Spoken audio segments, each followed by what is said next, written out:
नमस्कार दोस्तों, स्वागत है आपका हमारे YouTube चैनल पर।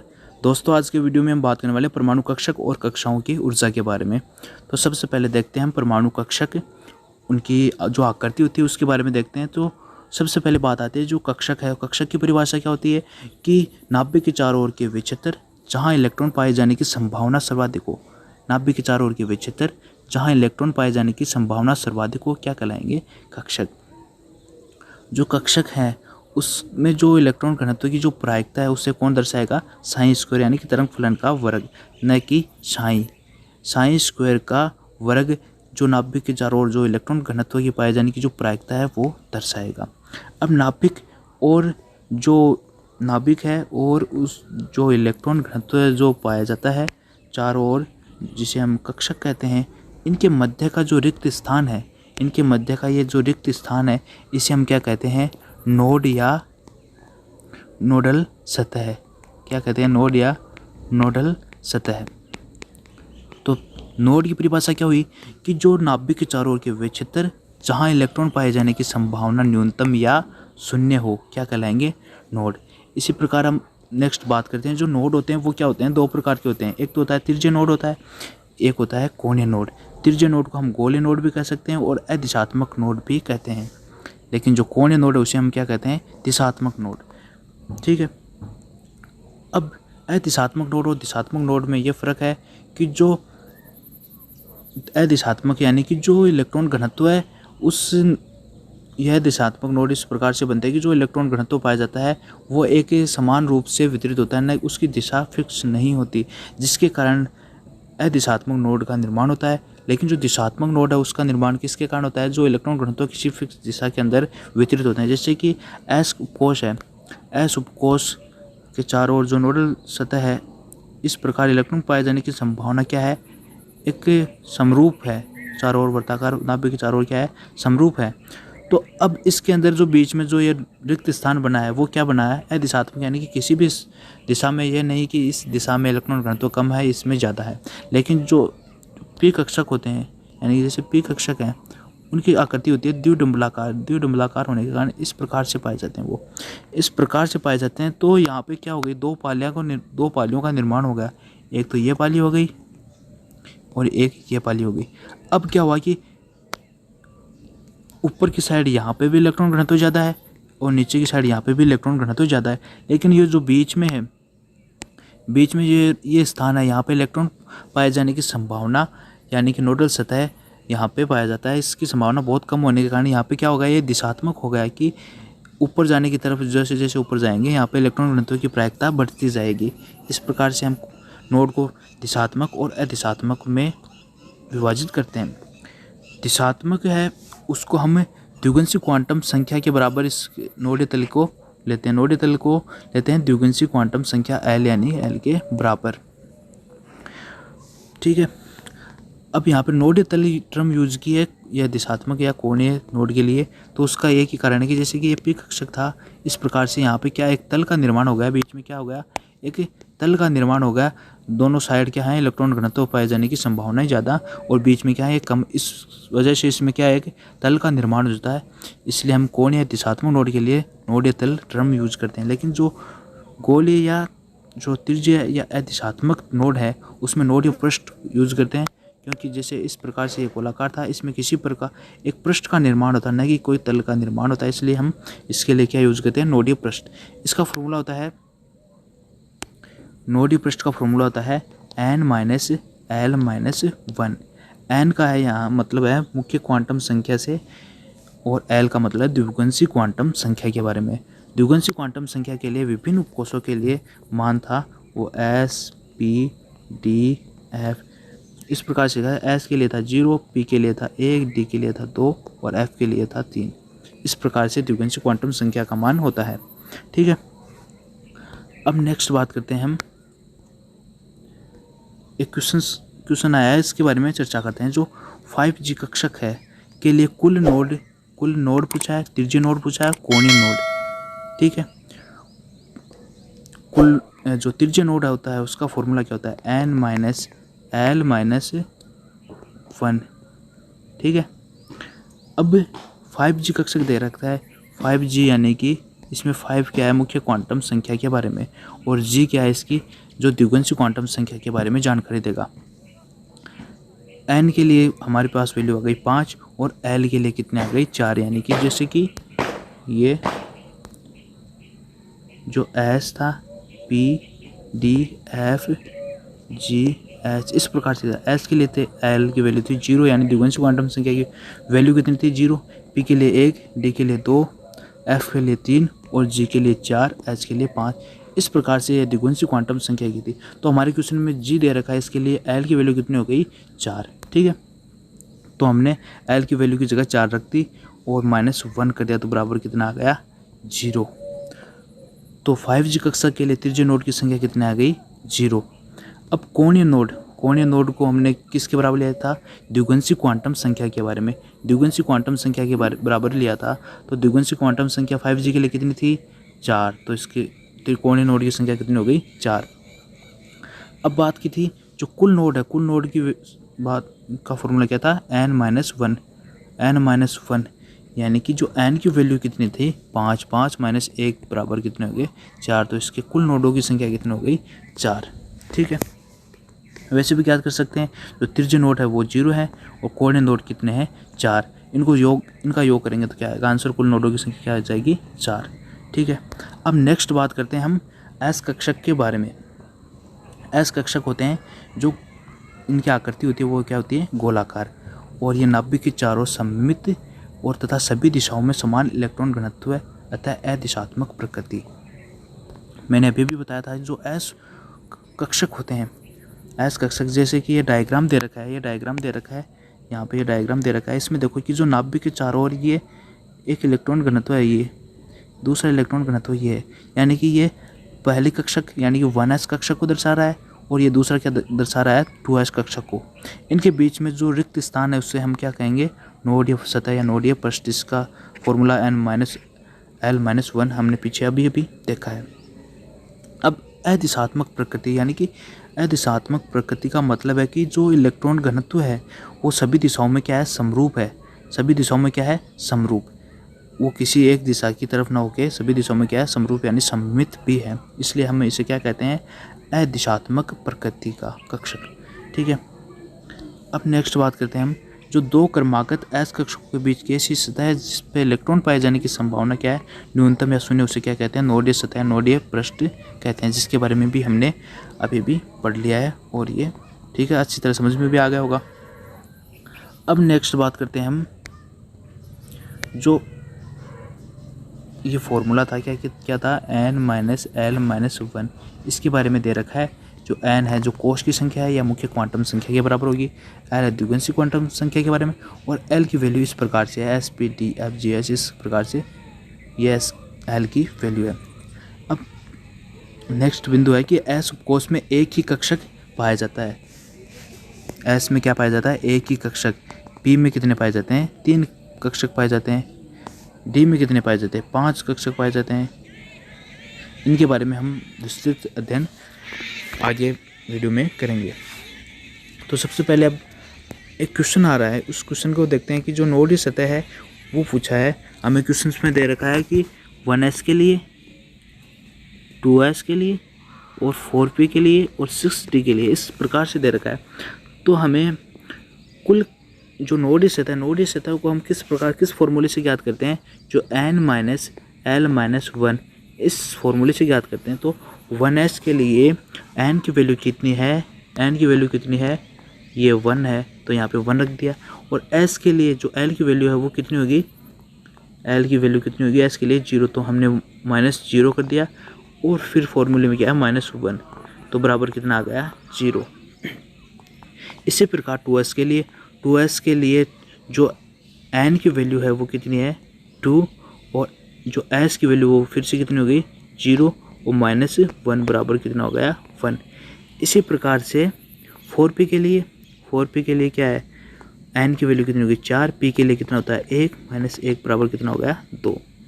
सेम वही प्रोसीजर 6d के बारे में, जो n की वैल्यू कितनी हो गई 6, और जो l की वैल्यू है d के लिए कितनी होती है 2 -1 बराबर कितना हो गया 3। इस प्रकार से इक्वेशन सॉल्व हो गया।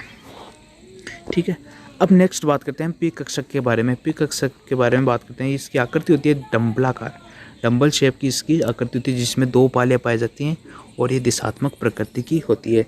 जैसे कि ये है पी कक्षक के बारे में, इस प्रकार से होते हैं ये पी कक्षक, इस प्रकार से पी कक्षक पाया जाता है। यानी कि इसमें जो ये साइड में 2 हैं, ये 2 क्या है, इसमें ये यहाँ पे इलेक्ट्रॉन पाए जाने की संभावना सर्वाधिक होती है। ये घनत्व, इलेक्ट्रॉन घनत्व यहाँ पे सबसे ज़्यादा पाया जाता है। इन्हें हम क्या कहते हैं, इन दोनों को क्या कहते हैं हम, पाली, क्या कहते हैं, पाली कहते हैं।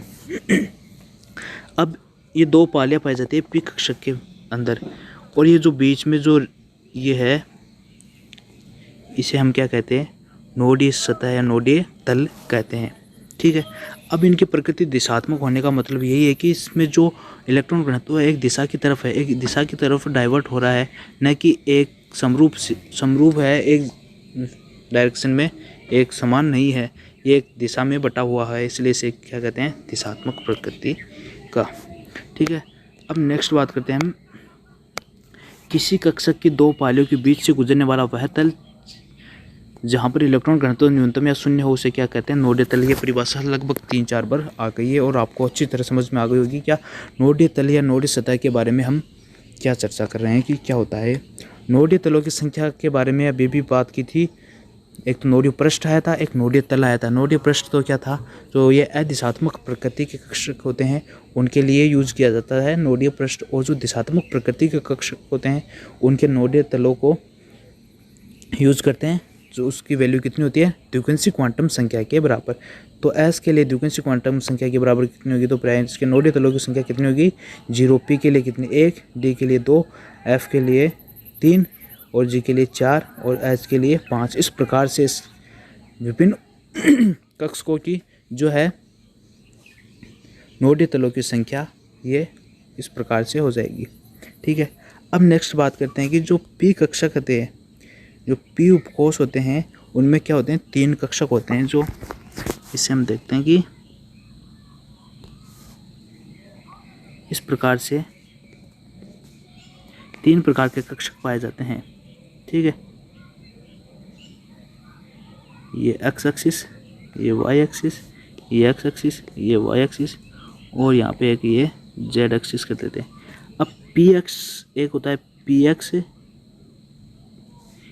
दूसरा होता है पी वाई और तीसरा होता है पी जेड। अब पी एक्स में क्या होगा, जो पालियाँ हैं वो एक्स एक्सिस पे पाई जाएगी, इस प्रकार से एक्स एक्सिस पर पाई जाएगी, उससे उस कक्षक को क्या कहेंगे, पी एक्स। और जो पी वाई है उसमें क्या पाई जाएंगी, वाई एक्सिस पे पाई जाएंगी। इस पर वाई एक्सिस पे पाई जाने वाली पालियाँ, उसके लिए क्या यूज़ करेंगे, पी वाई कक्षक। और जो जेड एक्सिस पे पाए जाएंगे उससे क्या कहेंगे, पी जेड। अब जो इनके लिए है नोडीय तलों की संख्या कितनी होगी, नोडीय तलों की संख्या क्या हो गई, यहाँ पे भी 1 है और यहाँ पर भी 1 है। इस प्रकार से इनमें नोडीय तलों की संख्या कितनी होगी, 1 1, तीनों में कितनी होगी, समान 1 1 1। अब नोडीय तल इनमें कौन कौन सा है, इसमें एक्स काम में आ गया तो बचा कौन सा, वाई और जेड। तो वाई जेड कर देंगे, और इसमें वाई आ गया तो क्या कर देंगे, एक्स जेड, और इसमें जेड आ गया तो क्या हो गया, एक्स वाई। इस प्रकार से ये नोडीय तल की जो नोडीय तल हैं वो इस प्रकार से वाई जेड या जेड वाई कर देंगे, या एक्स जेड एक्स वाई। इस प्रकार से इनमें नोडीय तल आ गए। नेक्स्ट हम बात करते हैं डी कक्षक के बारे में। इसकी आकृति होती है द्विडंबलाकार। पी कक्षक की आकृति क्या थी, डंबलाकार, लेकिन इनमें पालियाँ कितनी हो गई, 4 होने से कारण इन्हें क्या कहते हैं, द्विडंबलाकार आकृति। ये क्या होते हैं, दिशात्मक प्रकृति के। इनमें प्राय 2 नोडीय तल पाए जाते हैं। प्राय 2 नोडीय तल का मतलब कि जो इसके जो एक्सियल ऑर्बिटल हैं उनके अंदर नोडीय तलों की संख्या क्या होती है, 0। जो नॉन एक्सियल ऑर्बिटल है उनमें नोडीय तलों की संख्या कितनी होती है, 2 होती है। ठीक है। अब बात करते हैं हम, जो डी उपकोष होता है उसमें क्या होते हैं, 5 कक्षक होते हैं। जो कौन कौन से होते हैं, d x y, d y z और d z x, d x square minus Y square, d z square. जो ये 3 हैं इस प्रकार से, d x y, d y z और डी जेड एक्स, इन्हें हम क्या कहते हैं, non axial orbital. Non axial orbital का मतलब है जो एक्सिस है उसके मध्य जो 45 डिग्री के कोण पर इनके जो पालियाँ हैं वो पाई जाएंगी। लेकिन जो एक्सियल ऑर्बिटल है यानी कि अक्षों के ठीक ऊपर पाए जाएंगे, यानी कि इस प्रकार से अक्षों के ऊपर पाए जाएंगे। और जो नॉन एक्सियल है वो अक्षों के मध्य इस प्रकार से इनकी पालियाँ पाई जाएंगी। ठीक है। अब जो नॉन एक्सियल हैं उनमें जो नोडीय तलों की संख्या वो कितनी है? 2 है। सब में क्या है? 2। लेकिन जो एक्सियल है dx square minus Y square या dz स्क्वायर, इसमें नोडीय तलों की संख्या कितनी है? 0। अब हम नेक्स्ट बात करते हैं जो नोडीय तल हैं, नोडीय तल जो नॉन एक्सियल में हैं वहाँ पे हम किस प्रकार ज्ञात करेंगे? माना कि जैसे कि dxy है, पहला dxy हो गया कक्षा के, तो इसके लिए एक्स वाई को छोड़ के बाकी के जो 2 और एक्सिस के मतलब मध्य बनता है, यानी कि जैसे कि एक्स वाई को छोड़ने के बाद में क्या जोड़ा बनता है? एक्स जेड का, एक वाई जेड का, तीनों एक्सिस के मध्य ये 2 जोड़े और बनते हैं। इनके लिए नोडीय तल इस प्रकार से ये हो जाएंगे। सेम वही प्रोसीजर इसके लिए है। नेक्स्ट डी वाई जेड के लिए वाई जेड हो गया, इसके अलावा क्या बनेंगे? वाई एक्स और जेड एक्स। इस प्रकार से 2 नोडीय तल इस प्रकार से डी वाई जेड के लिए हो गए। इसी प्रकार से जेड एक्स के लिए क्या हो गया? जेड वाई और एक्स वाई। ठीक है। अब यहाँ पे ऊपर हमने बात की थी अभी कि जो 4 पालियाँ पाई जाती हैं, इनमें प्राय 4 पालियाँ पाई जाती है, dxy में, dy में, dzx में और dx square minus Y square में। इनमें तो क्या पाई जाएंगी? 4 पालियाँ। लेकिन जो dz स्क्वायर इसमें क्या पाई जाएंगी? सिर्फ 2 पालियाँ पाई जाएंगी और बीच में जो इलेक्ट्रॉन घनत्व की एक वलय पाई जाएगी। ठीक है। जिसके कारण हमने क्या कहा कि जो डी कक्षक है उनमें प्राय 4 पालियाँ पाई जाती है। अब नेक्स्ट बात करते हैं हम एफ कक्षक के बारे में। एफ कक्षक की आकृति होती है, जटिल प्रकार की आकृति पाई जाती है। प्राय इनमें क्या पाई जाती है? 8 पालियाँ पाई जाती है तथा 3 नोडीय तल पाए जाते हैं। और ये क्या होते हैं? दिशात्मक, यानी कि एस जो कक्षक हैं उनको छोड़कर सभी प्रकार के कक्षक क्या हैं? दिशात्मक प्रकृति के होते हैं। ठीक है। एफ उपकोष में क्या होते हैं? 7 कक्षक होते हैं। अब नेक्स्ट हम बात करते हैं कक्षकों की ऊर्जाओं के बारे में। जो महत्वपूर्ण बिंदु हैं उनके बारे में देखते हैं कि क्या क्या होते हैं। जो एक तो होता है संभ्रंश कक्षक, एक होता है ग्राउंड स्टेट, एक उत्तेजित अवस्था, प्रभावी नाभिक आवेश और परिरक्षण प्रभाव। इनके बारे में चर्चा करते हैं। तो सबसे पहले देखते हैं संभ्रंश कक्षक। संभ्रंश कक्षक का मतलब है कि समान ऊर्जा वाले कक्षकों को क्या कहेंगे? संभ्रंश कक्षक कहेंगे। समान ऊर्जा वाले कक्षकों को क्या कहेंगे? संभ्रंश कक्षक कहेंगे। नेक्स्ट बात करते हैं जो ग्राउंड स्टेट होते हैं। ग्राउंड स्टेट यानी कि हाइड्रोजन परमाणु में 1s कक्षक सबसे अधिक स्थायी अवस्था में होता है। इस अवस्था को ग्राउंड स्टेट कहते हैं। हाइड्रोजन के लिए नहीं, अलग जो एलिमेंट तत्व हैं उनके लिए जो उसकी स्थायी अवस्था है, उस स्थायी अवस्था में जो कोई इलेक्ट्रॉन है वो किसी निश्चित कक्षा में है, अगर वो वहाँ पर उस स्थायी अवस्था में है तो उस इलेक्ट्रॉन का क्या कहेंगे? Ground state.